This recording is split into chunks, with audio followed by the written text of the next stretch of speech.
काय व्हायला लागले माहिती काय, ह्याच्यात मी स्पष्ट बोलतो. सरकारची पण बोलची व्हायला लागली. आता सरकार म्हणून मी प्रतिनिधी म्हणून बोलत नाही, मी मराठा महासंघातला कार्यकर्ता म्हणून मी भूमिका मांडतो माझी. अडचण काय व्हायला लागली, एक निर्णय घ्यायला लागला की दुसरी बाजू कुठं तर फायदा घ्यायला चालली. म्हणजे हे तर सगळ्यालाच लक्ष देते, माया पण लक्ष देते, सगळ्या आपल्या मराठ्याच्या पण लक्ष देते. विशेष फायदा म्हणजे काय झालं, आता सरकारनं कुठली भूमिका घेतली, विरोधी पक्ष त्याचा फायदा घ्यायला लागला.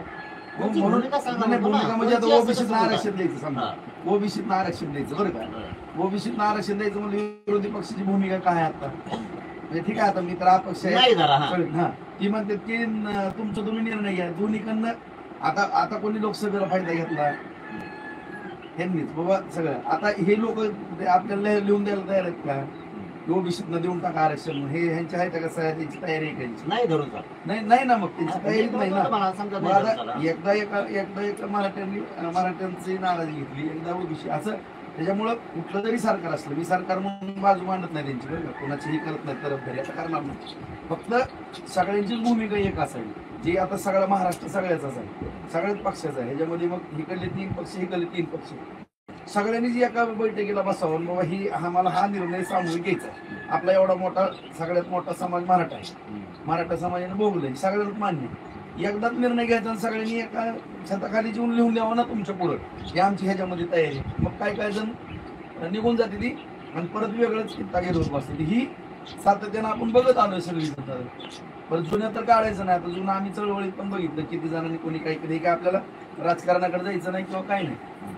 पण आता किती जणांची प्रमाणिक भूमिका, काही जण आता प्रत्येक जण काय म्हणतोय, प्रत्येक पक्ष म्हणतो ओबीसींना आरक्षण देता येणार नाही, प्रत्येक जण म्हणतो. म्हणजे उद्धव साहेबांचा पक्ष म्हणत असेल, पवार साहेबांचा पक्ष म्हणत असेल, किंवा काँग्रेस पक्ष म्हणत असेल, भाजप म्हणत असेल, म्हणजे भाजपचं पण नाव घेतो मी, परत शिवसेना शिंदे साहेबाची पण म्हणत असेल, किंवा अजितदादाचं, सगळ्यांचंच काय मत आहे, ओबीसीतनं कसं देता येईल.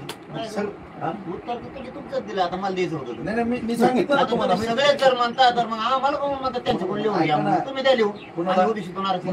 आमच्यासारख्यांचं काय मत? अरे बाबा तुमचं ऐकलं आता लय वेळ मी आता ऐकलं, पुरं ऐकलं नाही, बसलो. समजा त्यांचं दोघा तिघाचं नाही म्हणणं आहे, उद्धव ठाकरे शिवसेना, पवार साहेब शिवसेना, आणखीन एक कोणी त्यांचं काँग्रेस शिवसेना, यांचं नाही म्हणणं आहे. सत्ताधारी कोण आहे? त्यांच्या जाऊ द्या तिकडे खड्ड्यात, त्यांना द्या तुम्ही,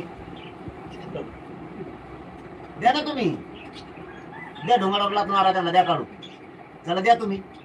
आम्हाला, आम्ही जनता आहे, आम्हाला कसं काय कारण सांगू शकतो तुम्ही? ते नाही म्हणते त्याला आम्ही काय करावं, त्याला आम्ही काय करावं? तुम्हाला असं म्हणायचंय का? ऐका आता तुम्ही तुम्हाला असं म्हणायचं का आता त्यांना लोकसभेला फायदा झाला म्हणून तुम्ही आम्हाला उत्तर विचारायला लागले, मग तुम्हाला 106 आमदार निवडून देते तेव्हा? ऐका तुम्ही, मला सांगा, तुम्हाला असं म्हणायचं की मराठ्याचा फायदा आता त्यांच्या खासदाराला झालाय म्हणून तुम्ही आमच्यावर बोलायला लागलात त्यांना? तुम्हाला 106चा फायदा झाला तेव्हा 95ला नाही आले का तुम्ही मराठ्याच्या जीवावर?